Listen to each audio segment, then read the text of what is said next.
Live on YouTube and Google+, it's Pageant Live. This is the place for glamour and style. Get great pageant tips you won't find anywhere else. Find out what you need to know before your next pageant. Post your questions and comments for our panel during the show. Learn great ideas about all aspects of pageantry. Here we go. Pageant Live starts right now.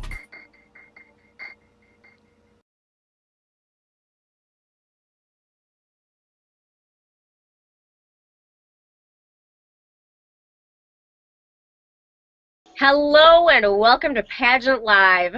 I'm Stephanie McGrain, and tonight our guests will be discussing the stereotypes associated with pageantry. All beauty, no brains, superficial, starving ourselves to be thin, diva attitudes, and more. But before our guests weigh in on this, let's meet them, beginning with Amy. Hi, I'm Amy Hillock from Dallas, Texas. I am Mrs. Texas United America. Welcome, Amy. Glad to have you with us tonight. Thank you. I'm glad to be here. And next, let's move on to you, Carrie. Hi, everybody. My name is Carrie Sunday. I am the reigning Miss Cambridge, Massachusetts, and I actually live in Charlestown, Massachusetts. So glad to have you with us tonight, Carrie. Thank you. And hello, Janice. Hi, I'm Janice Celeste, and I am Mrs. Morris County, America, and I'm so happy to be here talking to you lovely ladies. Welcome, Janice. So glad to have you. Thank you. And next, let's move to you, Melanie. Hi, everybody. I'm Melanie Ladd, and I am Miss Minnesota Nationwide 2013, and it's so good to be here. It's so good to have you. So good to have all of you beautiful ladies with us tonight. Okay, so let's get to the show's topic. Pageant girl stereotypes. Those stereotypes. What are your thoughts? And what can we do to break those stereotypes? What do you ladies, what do you think? You started. Well, I actually Googled stereotypes earlier. This is Amy Hillock. I Googled stereotypes for pageants, and a lot of them came up with, you know, the perfect body, the perfect smile, the perfect stance, the perfect smile, you know, the overall, this is about me, this is about my beauty, my brains, my talent. And I really think it's more of an empowerment for other people. It's, a lot of people think that girls go into beauty pageants to be like the toddlers and tiara moms. And they try to do the I'm better than you. And the pageant that I was in, it was much more about empowering and lifting girls up and lifting other women up and saying, wow, you can do this, and you're perfect. You may not be perfect for everybody, but you're perfect in your own way. And I really think the whole pageant has kind of gotten out of control with the, you know, what was it, Mrs. Utah or Miss Utah that did that, you know, she got stage fright. I had stage fright when I won my title, and I have no idea what my question was or what I said. I'm going to have to wait for the video to come out. But apparently it was good. So that's just my two thoughts on the opening subject, at least. You know, and I completely agree with you about Miss Utah. And I saw something online, and I can't remember exactly where it was, but they had all of these people, just the general public, weighing in about women answering questions, and oh my gosh, that was so dumb, and you know, this and that. So they went back and asked these same people to answer these questions. Right. Oh, wow. They could not do it. Good. Yep, so I felt like saying, ha, you sit there and criticize, but when the tables are turned and you get asked the question, you can't even answer it. So it's really easy. Yeah. It's really easy to answer a question when you're sitting on your couch in your slippers. But when you're on stage in very uncomfortable shoes, sucking in everything you have to make it look perfect, and then you try to get your brain to work, it doesn't always work that way. Well, not only that, but you got to understand, this is a once-in-a-lifetime moment. And you're taking in every bit of that. You want to take that moment in as well as be present. And it's hard to be present in the moment. Pay attention to the question. Think fast on your feet. I mean, and you practice for everything, and you try to think of every question in the world they could possibly ask you. Right. And all of these things are running through your head at such a fast pace, and then you don't want to babble at the same time. It all comes crashing together, and hopefully you can keep your momentum going, keep it all together, and answer intelligently. It's not an easy task, but we as women, especially knowing what she's going through, we have to be there to back her up. And when people say, oh, she's stupid, we have to say, oh, no, she isn't. She has this degree. Guess what? She's going to medical school. What are you going to be doing? You know, I found myself making some of those posts actually on Facebook. Oh no, she isn't. She's you know, and matter of fact, like oh, she's this particular pageant girl. She happens to be a CPA. She has an education behind her. Did we know that the reigning Miss USA is a CPA? By the way, I have to know that. I didn't know that. Yeah. Yes, you know, is a CPA. I think another thing to keep in mind too is that we all make mistakes, and the women that are actually getting up and, you know, participating in pageantry, those women are really courageous just for even attempting. And I think that that's something that a lot of people forget. Yeah, I also like adding off what everyone said. I am studying public relations, and I used to be a broadcast major. And the first thing people do is if someone does something wrong, it's immediately on television. It's like posted on social media. There's never really a moment for this person to respond and to be like, you know, like I had a bad moment. It happens to us, and when you have a bad moment, it's going to be highlighted. It's just kind of how it is. You know, no matter what you do, what system you're from, they'll find a way to highlight it and say, this girl did this, or she fell on her face, or she messed up her question, and then people are immediately laughing at you, and you don't really have that, like, time to respond because of the 24/7, like, feed the goat. And I kind of think it's really difficult, but at least they gave, like, Miss Utah a second chance to kind of come on television and give her answer again and tell her side of the story. So it is kind of like a double-edged sword, because something happens and then you do have the opportunity to be able to speak up and say how you're really feeling and give your own thoughts. So it's a kind of a give and take moment. But definitely the media has a huge role on how they portray pageants and the whole pageant stereotype aspect of it. So when you have a moment to speak up and to say something and how you feel about pageantry, you definitely should do that. Yeah. Absolutely. You know what I think is another really funny stereotype is that when we do answer these questions, or when we, you know, say what we want in the world, everybody thinks that we're always going to wish for peace and love and puppies and pandas. At the backstage in our pageant, we were goofing around during the rehearsal. And we're like, I wish for peace and pandas. I wish for peace and puppies. You know, and it's, you know, everybody wishes for peace, right? But you know, you can't just, you have to expand upon that. You have to have more of a brain. And, you know, maybe way back when people were wishing for peace. But now it's, you know, I wish my brother would come home from Afghanistan. I wish, you know, my daughter's boyfriend would come home from Iraq. That's what I wish. But it's not going to happen just by wishing on it. So I wish for peace and puppies.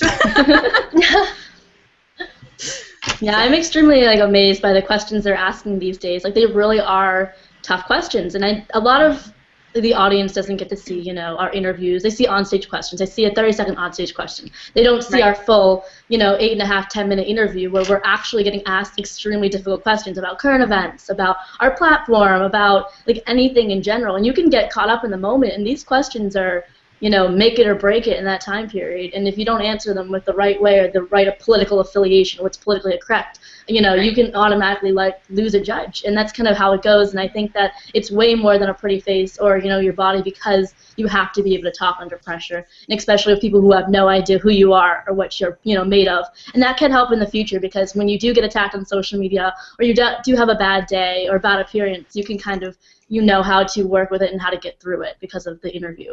Well, I think you ladies just made a good point in the fact that you said that you can't wish for pandas and peace. You want your brother to come home. You can't. You're being interviewed about your platform. Those are the things that people need to know about your platform. All the good things you're doing behind the scenes, what you're doing to make a difference. Right. You'd be surprised how many people I talk to who don't know about all the charity work that people do, that all they think it is beauty, that there's nothing else behind it, that it's just that's it. And they look at it as being an empty type of thing that we do, that there's no value behind it at all. Right. And there's so many people that look at it that way. And they don't know that these women are some of the most charitable women that I've ever met, that give the most hours that I've ever seen. And that every weekend they're doing something worthwhile. It's not just that one day of the year that they're out there competing. And it's very important to put that face forward, I think, as much as possible. So. You know, I think tagging off of what you had said, Janice, it isn't just about beauty. I think that, a lot of that comes from the fact that when, for instance, when I tell people I'm interested in pageantry or I love pageants, most people that are not involved in pageantry actually associate the word beauty with pageant, right? I mean, it's a phrase you see all the time, beauty pageant. And so I think what's difficult is that historically it probably, I mean, it started out that way as strictly a beauty pageant, a beauty competition, which was primarily based on your looks. And now with all of these different competitions, all of these different pageants, they've introduced interview, onstage question, like we've been talking about. And so pageantry has really evolved to not only care about outward appearance, but to really care a lot more about inner beauty. And so that's kind of been my experience. When I tell people, oh, I love pageants, or I'm interested in pageantry, they say, oh, beauty pageants?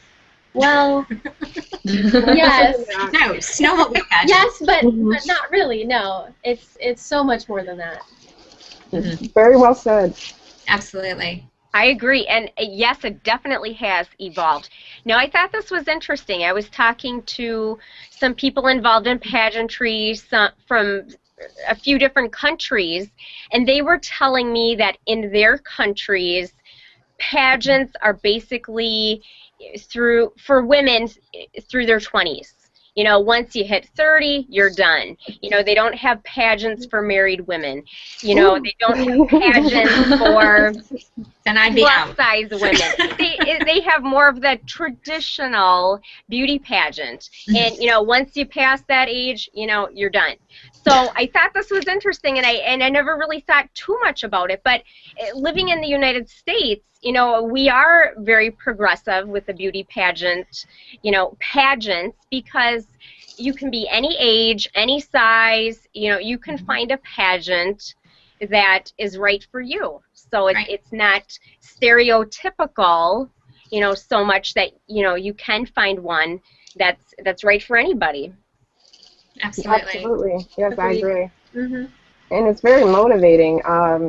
You know, I did my first pageant ever was Mrs. Pennsylvania America. I just went out for it. And I did it 20 years ago and came in as a finalist. You know, I just showed up with a dress and a bathing suit, and I was like, okay, here I am. Had no training, didn't know what I was doing. And I think it helped me because I didn't know what I was doing. I didn't know anything. And I came in as a semi-finalist. And here I am 20 years later, and I said, okay, I got to try to do this before I can't do it. But, you know, because there's no age categories here. So now I'm back, and I'm in New Jersey. It's the same system. But it's motivating, and it encouraged me to get into shape and to primp and prep a little bit, because as a mom, you know, what happens is you give yourself to your kids so much. And you don't think about yourself. So it's nice to have that. I imagine in other countries you're doing the same thing. You're giving your life to your kids, so you don't think about yourself. But it's nice to be able to, once they get, you know, older, that you can go back and give back to yourself and say, okay, now it's my turn. And that's what I'm doing now at my age. It's my turn, and they know it, and they support me. So I will hope that other people in other countries get to experience that. They don't know what they're missing. It's so much fun. I'm enjoying it. I'm having the time of my life right now. It is in the best. Good and for I can't you. wait for competition. And the thing is, you know, we talked about empowerment earlier. I'm getting to know all these ladies from not only my pageant system, but even like these ladies here today. And it's just so much fun. I'm branching out and making so many new friends. It's really been a great experience. And I'm not just saying that. It really is a great experience. I highly recommend it to everyone. I really do. Right. And I think the media will take anything negative, or, you know, just what the public sees, toddlers in tears, the negativity of things. And that's what most people, you know, that's all they're exposed to. That's all they know. That's what they think when they think of pageants and pageantry. So, you know, unless you know someone involved in pageantry or go to pageants, you don't see what really goes into it, and, you know, what it's involved, you know, what's involved with it. Mm-hmm. I definitely, whenever I'm on an appearance, like, I make it my mission not to be the one, like, standing in the corner just, like, looking pretty. The last appearance I had done was a run, and they ran out of people to cut the chips out of people's shoes. So, like, I was on the ground, like, cutting chips off of runners' shoes with a crown patch on, like, looking really nice. Then they needed a person to run over to the water station because they were running out of water, and, like, you know, there was never a moment where I was like, you know, this is not for me, I can't help out. I was always like, I'm a normal person. Like, I did pageants because I wanted to try something new. I wasn't always in pageants. It wasn't the stereotypical, like, I'm a toddlers and tiaras child, and now I'm going to keep continuing to do pageants. It was kind of like, I needed scholarship money. I needed to get a good college education. I wanted to help out with my PR career, and it all kind of came into place. And I'm not your stereotypical pageant girl. I'm 4'11". I'm very petite. You know, I'm not going to walk the runway. But that's kind of where you see it. You know, this is a different girl, and she's really trying to help out. She's trying to volunteer and make appearances and make a difference. Like, there's never a moment where I'm not afraid to get my hands dirty and do what needs to be done to make sure that the event I'm at is successful. And that's what I think people should know, you know, ultimately, is we're there to help. We're not there to always show off and to be like, well, I'm a title holder, so I don't have to help out. We're here to help. Right. Yeah. So Totally agree. This was my first pageant. I ran as Mrs. Little Elm, and one of my good friends is involved in the United America pageant, based out of San Antonio, Texas. And she was Mrs. Dallas last year, and she kind of suckered me into becoming Mrs. Little Elm this year. I met her for lunch one day, and she's like, you would make a great Mrs. Little Elm. And I was like, okay, what does that mean? I've never in my life done pageants. Watched them on TV when I was younger, you know, just, oh, I want to be her, I want to be Barbie, right? I'm 5'2", so I completely understand where you're coming from, Janice. You know, 5'2" girls, we don't, you know, I can't be a Rockette. I can't be a pageant girl. So I got suckered into it, so to speak, and my husband was not really understanding what was going on, because I didn't have to run to be Mrs. Little Elm. It was just I was nominated. By the time I got home from lunch, I had an email on my computer saying, congratulations, you've been nominated. Your next step is to run for Mrs. Texas. And I was like, oh my gosh, what did I get myself into? But I've always been involved in charity work. My husband is actually the mayor of the town that we live in, so I've always been involved in charity work ever since I was young. I worked at my church for many, many years, just volunteering, doing soup kitchens, being a volunteer coordinator for the catechist classes and things like that. But now, you know, now that I'm an adult and I have kids, it's a good experience to show my kids, you know, philanthropy is a good thing. It's not always about you. It's about helping other people. But now that I'm Mrs. Texas, I'm able to use that and kind of help my charities a little bit more, because now it's, you know, I'm not just the mayor's wife. Now I've got a little bit more backbone behind, you know, what I'm doing. And some of the charities that I do are for wounded warriors, and we're building a mortgage-free house for a wounded veteran up here in our town. And, you know, I was able to call the corporate office of JCPenney and say, you know, this is Mrs. Texas. I'd like to get some help. And they're like, oh my gosh, we'd be fabulous. You know, it'd be great to help. So it's, you know, it's kind of nice to, like you said, not just stand in the corner and look pretty, but to use it, you know, use your powers for good. Oh, and you completely agree. So that's the awesome part about it. You know, as any kind of title holder, you know, you have as much power as you wield. So, you know, of course, with the bigger pageants, you have even more power. So it's nice to be able to use that. And that's another thing that people who aren't in pageants don't realize, that we have this awesome power. So we have to be careful, of course, how we use that power. We need to use it also for our charities, and to make sure that that we do use it for that. Like you said, don't stand in the corner, use it for that, and then let people know that you're using it for that. I think you need to broadcast it. If you don't have a blog, you need to show it and make it public facing as much as possible. I think the more we show that, the more people will see that this is not just a beauty pageant. And I think that is something that really has to be out there. And I think people will start changing the way they see it. As well as, you know, some of the TV shows need to help us out, because if it's not on television, basically it doesn't exist. Yes. But, you know, I think the public likes to see the drama on TV. This is changing it too, because I'm sorry I didn't mean to interrupt you, but I need to say this because television is going by the wayside. The new medium is YouTube and online television, so more people seeing this kind of thing and this kind of medium, this kind of stuff is also changing. Go ahead. I'm so sorry. No, I completely agree. You know, to have more TV shows that have a little bit more morals and values instilled in them, rather than, you know, was it Dance Moms and Divas and whatever. My. Some of the TV shows are a little crazy, and I won't even let my grown kids watch them. I mean, it's like, no, turn that off quickly. But yeah, I mean, it goes hand in hand with the stereotypes of what pageantry is, because we do have that Toddler and Tiaras TV show. You know, everybody thinks that we are now the adult version of the Toddler and Tiara. It's like, no, not really. Yeah. Well, ladies, I have to ask you.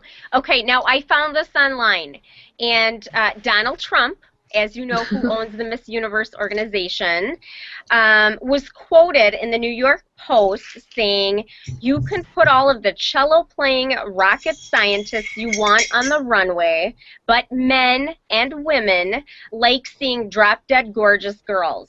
That's what I give them. Beauty beats brains anytime." What are your thoughts on that? Well, no, sorry. You go first. How about that? Well, I was just going to point out, first of all, isn't it pretty ironic? I think that quote is from 2002, from around that time. Is that right?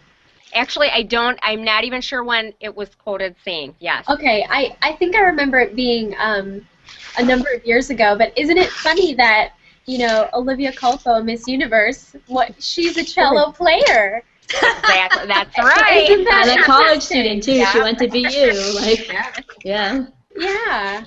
Paige asked me to show Gigi. So I just thought. Sorry, I just thought that I would point that out. All right. Exactly. And there's Gigi. That was a request from Paige. Hi, Gigi.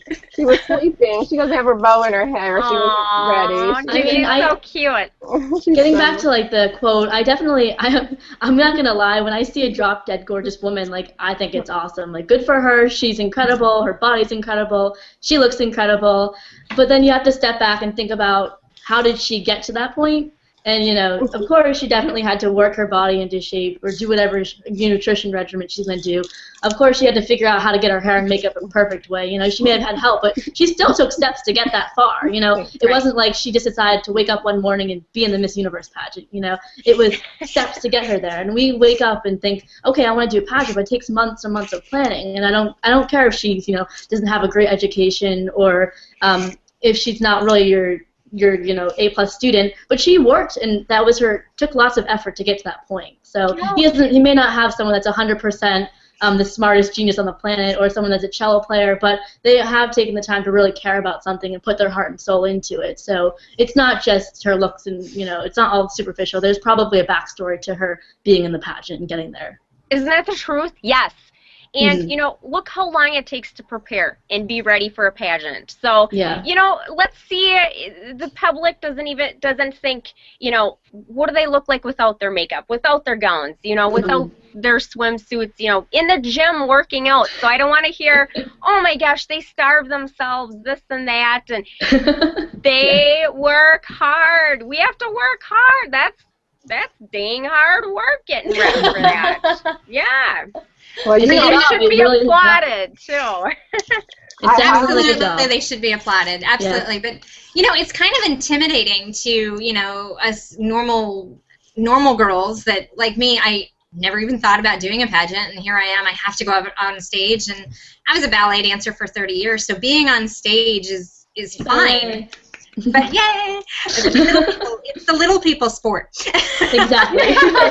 I was a ballerina as well. Yep. Yay! So, I mean, being on stage is fine, but talking on stage, no thank you.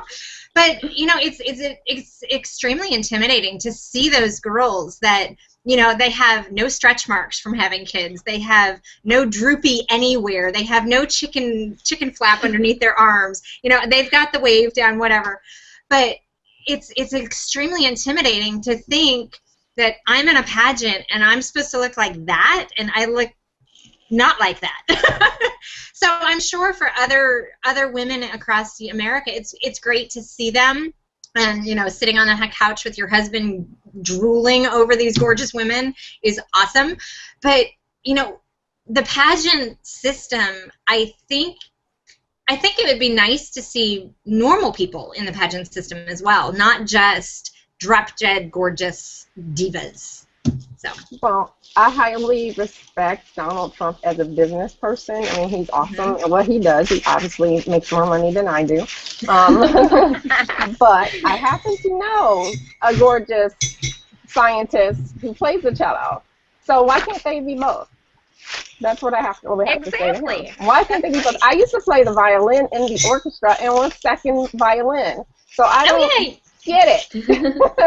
So maybe they might not want to see you play that on, I don't know, the stage, but doesn't like Miss America have talent? So why not? I don't get the correlation really, you know, other than and we I mean, they have scholarship pageants.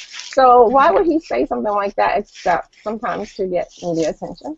Maybe. Right. Yeah. Yeah, very true. Probably. He's clearly distinguishing the two systems because, exactly. You know, America does have talent and USA does not. So that kind of makes the distinguishing factor. Exactly. Yeah. Exactly. But I highly respect him as a businessman because he knows what he's doing. He knows exactly what he's doing. He's a smart dude.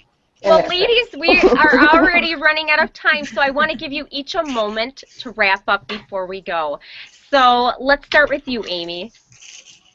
Okay, well, again, my name is Amy Hillock. I'm with the United America Pageant System. I'm currently running as Mrs. Texas, and in June I'm going for the Mrs. United America national title.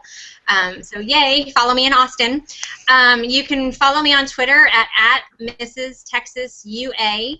My Facebook page is Amy Hillock, Mrs. Texas United America, and then my email address is mrstexasua@gmail.com, and all the Mrs. are just MRS, no periods. I'm looking forward to being your queen for the year, and you know, thank you so much for being or having me be a part of this pretty lively discussion. So I appreciate it. Oh, thank you for joining us. Thank you, Amy. Thank you. And Carrie, let's move on to you.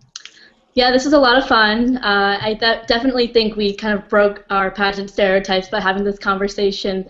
So I'm actually at the end of my reign. I actually give up my title February 16th. So we're actually recruiting for contestants. So if you live in Massachusetts, around the Boston area, it's an open pageant. So anybody in between the ages of 17 and 24 can compete. And I definitely think you should compete because it's a really wonderful system and you can gain scholarship money for college. Also, you can follow me on Twitter at CambridgeMAO. You can follow me on Facebook, or like me on Facebook, I should say, at Miss Cambridge Scholarship Organization, and we're giving away a $1,500 scholarship for the new Miss Cambridge, so it's definitely something you should look into, and we're also reachable at www.missboston.org. Thank you for having me. Awesome. Thank you, Carrie. And Janice, let's move to you. Okay, Janice Celeste. I'm with the Mrs. America Association. I am running for Mrs. New Jersey 2014. I'm at the beginning of my reign. My platform is connecting tech with people, and I will be doing this all year, making appearances. You can find me on Facebook as Mrs. Morris County America. That's my county in New Jersey. I'm very proud to be from. And you can also find me at janiceceleste.com. That's CELESTE. Thank you. I'm so happy to be here and joining you ladies today. Aw, thank you, Janice. And Melanie, let's move on to you. All right. My name again is Melanie Ladd. I'm Miss Minnesota Nationwide, part of the Miss Nationwide program. This program is relatively young. We just had, let's see, our third national competition was this past November, and it was an online competition, but in this coming year they're moving it to a live pageant, which will be held in Reno, Nevada. So if you're interested in competing for Miss Nationwide, you can check us out at www.missnationwide.com. And thanks for having me. It was a pleasure. Oh, thank you, Melanie. And I want to say thank you, ladies, for taking the time to join us tonight and for sharing your thoughts on breaking those pageant stereotypes. And loved our conversation. Thought we had a great conversation. And thanks to the viewers for tuning in. Be sure to visit us at PageantLIVE.com. Also, you want to check out Ask the Crown this Thursday morning as Erin Brady, Miss USA, joins me, along with Miss Teen USA, Cassidy Wolf. They will also be announcing the winners of the Tippy Tap shoes from Chinese Laundry. And love Chinese Laundry. I love the Tippy Tap. I love shoes. Shoes. Yeah, shoes are good. The Tippy Tap is the official shoe sponsor of the Miss USA and the Miss Universe pageant. So don't miss it. Check it out. Until then, everyone, and thanks again, ladies, for joining us. Be sure to shine bright like a diamond. Bye, everybody. Thank you. Bye, Mama. Bye, Gigi. Alrighty. Here we go. You can sit down. You got your little cameo.